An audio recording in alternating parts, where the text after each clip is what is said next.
CM punk তো fight করতেই চায় না সেথ রলিন্সের সাথে। সেমি জেনের উপর আবারও অ্যাটাক করলো ড্রু ম্যাকেন্টায়ার। সো গাইজ, আজকের মানডে নাইট র শেষ হয়ে গেছে। কি কি হলো আজকের মানডে নাইট রতে সমস্ত কিছুই থাকবে আজকের এই ভিডিওতে। সো যারা যারা চ্যানেল নতুন আছেন চ্যানেলটিকে সাবস্ক্রাইব করবেন, ধন্যবাদ। আজকের মানডে নাইট র শুরুতেই কিন্তু রিং এ গুন্থার আসে। গুন্থার এসেই যখন কিছু বলতে যাবে তখনই সেখানে চলে আসে ফিন বেলার এবং তার জাজমেন্টের টিম। সেখানে ফিন বেলার বলে, আমি একমাত্র কারণ যার জন্য তুমি এখনো চ্যাম্পিয়ন। সার্ভাইভার সিরিজে তুমি টাইটেল রিটেন করতে পেরেছিলে শুধু আমার জন্য, আর স্যাটারডে নাইট মেইন ইভেন্টে তোমার টাইটেল লুজ করবে শুধু আমার জন্যই। দীর্ঘ 8 বছর পর আমি আবারও হব ডাব্লিউডাব্লিউই ওয়ার্ল্ড হেভিওয়েট চ্যাম্পিয়ন। তারপর গুন্থার বলে, তুমি এই টাইটেল ম্যাচটি নিজের যোগ্যতায় অর্জন করনি, তুমি শর্টকাট মেরে টাইটেল ম্যাচটি পেয়েছো। আমি জানি তুমি হতাশ, তুমি দীর্ঘ 8 বছরে টাইটেলটি উইন করতে পারোনি। আমি এখন তোমার থেকে অনেক ওপরে। তুমি 8 বছর আগে মাত্র একদিনের জন্য চ্যাম্পিয়ন ছিলে, কিন্তু আমি 100 দিনেরও বেশি সময় ধরে চ্যাম্পিয়নশিপটি আমার কাছে রেখেছি। আর সত্যি কথা বলতে আমি তো তোমাকে নিজের লেভেলেই মনে করি না, আর আমি বিশ্বাসও করি তুমি কখনোই সেটি হতে পারবে না। তখনই কিন্তু ফিন বেলাররা গুন্থারকে অ্যাটাক করতে যায়।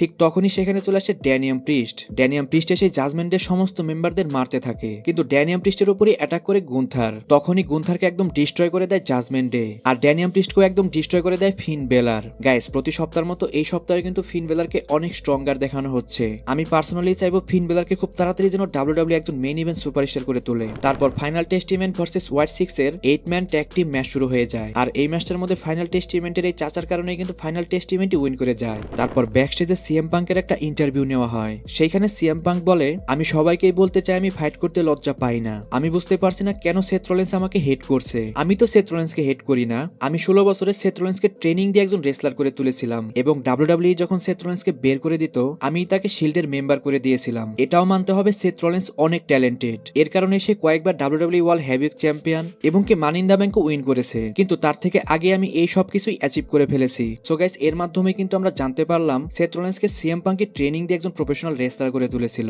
তারপর ডেকোটা কাই ভার্সেস লিভ মর্গানের একটা 1-on-1 ম্যাচ শুরু হয়ে যায়, আর এই ম্যাচটার মধ্যে লিভ মর্গানই উইন করে যায়। তারপর ড্রু ম্যাকেন্টায়ারের একটা ভিডিও প্লে করা হয়। সেখানে সে বলে, আমি কিছুদিন আগে একটা hell in the cell match fight করেছিলাম, আর এই ম্যাচটা আমার ক্যারিয়ারের 24 বছরের সব থেকে বেশি ব্রুটাল ম্যাচ। এই ম্যাচটার মধ্যে আমার অনেক বেশি ব্লাড লস হয়েছিল, যার কারণে ডাক্তার আমাকে কিছুদিনের জন্য ডাব্লিউডাব্লিউ থেকে বাইরে থাকতে বলেছিল। তারপরে আমি চলে যাই আমার ঘরে। সেইখানে বারবারই আমার মাথায় একটা চিন্তা আসে, আমি কি কোনো কিছু ভুল করেছি? তখনই আমি দেখতে পাই সার্ভাইভার সিরিজের সিএম পাঙ্ক রমিন রেজের সাথে টিম আপ করেছে, এবং কি তার সাথে জে ওসো, সেমি জেন এবং কি জিমি ওসো ছিল। এটা দেখে আমার অনেক রাগ হয়, যার কারণে আমি গত সপ্তাহে সেমি জেন এবং জে ওসোর উপর অ্যাটাক করেছিলাম। সো গাইস, এর মাধ্যমে কিন্তু আমরা জানতে পারলাম গত সপ্তাহে ড্রু ম্যাকেন্টায়ারই জে ওসোর উপর অ্যাটাক করেছিল।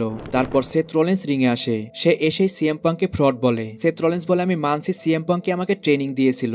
সিএম পাঙ্ক যে বেস্ট ইন দ্য ওয়ার্ল্ড সেটা আমিও মানি, তার কারণেই আমি আজকে এই পর্যন্ত এসেছি। আমি তাকে বন্ধু মনে করতাম, তাহলে আমি কেন তার সাথে এমনটা করলাম? সে যখন 11 বছর আগে ডাব্লিউডাব্লিউ ছেড়ে যায় আমি তাকে অনেক কল এবং টেক্সট করেছিলাম, কিন্তু সে আমার কোনো মেসেজের রিপ্লাই করেনি। কিছু সময় পর আমি বুঝতে পারি সে একজন ফ্রড। আমি তার থেকে অনেক বেটার, কারণ আমি রাসেলমিনিয়াকে কয়েকবারই মেইন ইভেন্ট করেছি, কিন্তু সিএম পাঙ্ক কখনোই রাসেলমিনিয়াকে মেইন ইভেন্ট করতে পারেনি। তখনই সেখানে সেমি জেন চলে আসে। সেমি জেন এসেই সেথ রলিন্সকে সরি বলে গত সপ্তাহের জন্য। তারপর তাদের মধ্যে আমরা কিছু প্রোমো আরও দেখতে পাই। লাস্টে সেমি জেন বলে, স্যাটারডে নাইট মেইন ইভেন্টে ড্রু ম্যাকেন্টায়ার ভার্সেস সেমি জেনের ম্যাচ হবে, সেখানে আমি ড্রু ম্যাকেন্টায়ারকে দেখে নিব।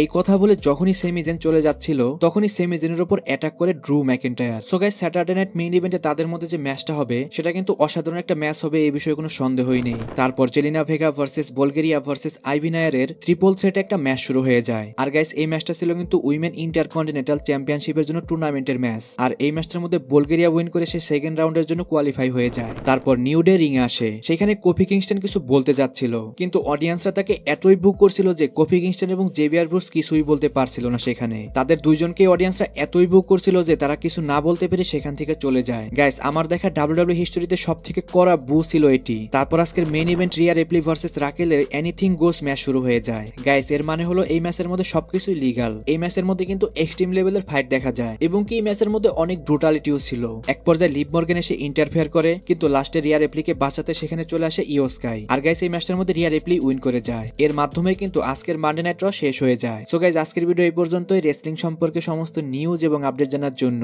চ্যানেলটিকে সাবস্ক্রাইব করবেন। ধন্যবাদ।